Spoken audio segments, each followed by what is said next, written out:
Hello students, this is Sunita Mishra. So today I am going to start the second chapter of bio, that is tissues. Now in the previous chapter cell, you studied that all living organisms are made up of the cells, and these cells performs the various types of the functions. Now a unicellular organisms like amoeba, paramecium has a single cell in its body, and this single cell performs all basic life activities. But in multicellular organisms like human beings, there are millions of cells. Most of these cells are specialized to carry out only a few functions efficiently. Now these functions are taken up by different group of cells. That means the different group of cells are performing the different types of function. So we can say that there is a division of labor. That means all the function of the body is given to the different types of the cells. For example, in human being, what is the function of the muscle cell? It will contract and relax to cause the movement of a body part. What is the function of a nerve cell? That it sends to the receptors. Then what is the function of the blood? That it flows or carries the oxygen, food, hormones, and taken out the waste material, etc. So we see that cells which are specialized in a function and that group together and they will make a tissue. Okay, so we can say that blood in animal and phloem in plant, these all are examples of the tissue. Now what is the function of the phloem cell? That it transport the prepared food to all parts of the plant. So how can we define a cell?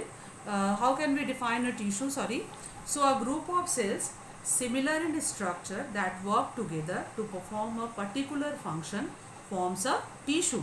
Okay, all cells of a tissue have a common origin. Like for example, human nervous system, that is brain, spinal cord or nerves, they all are having the neurons, and which are basically the same structurally and functionally. That means we see that any tissue have the same in the structure and function. Now we can come to the topic that why plants and animals are made up of the different types of tissue. That means there is a differentiation in the tissues of the plants and animals.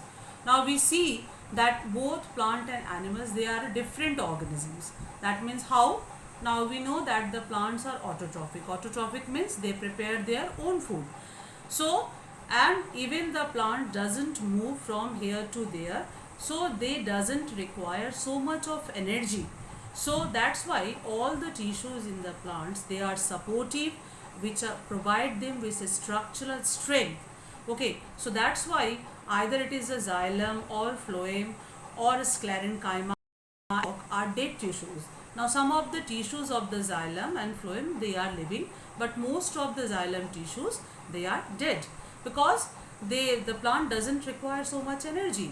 And why they are dead? Because they are not containing the protoplasm. Protoplasm is the basis of the life. So in the on the other hand, the animals, they are what? They are heterotrophic.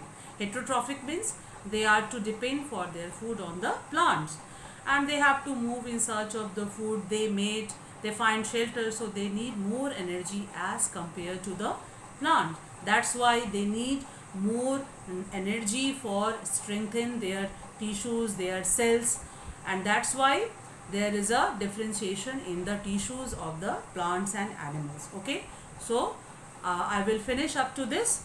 I will teach you more in my next class.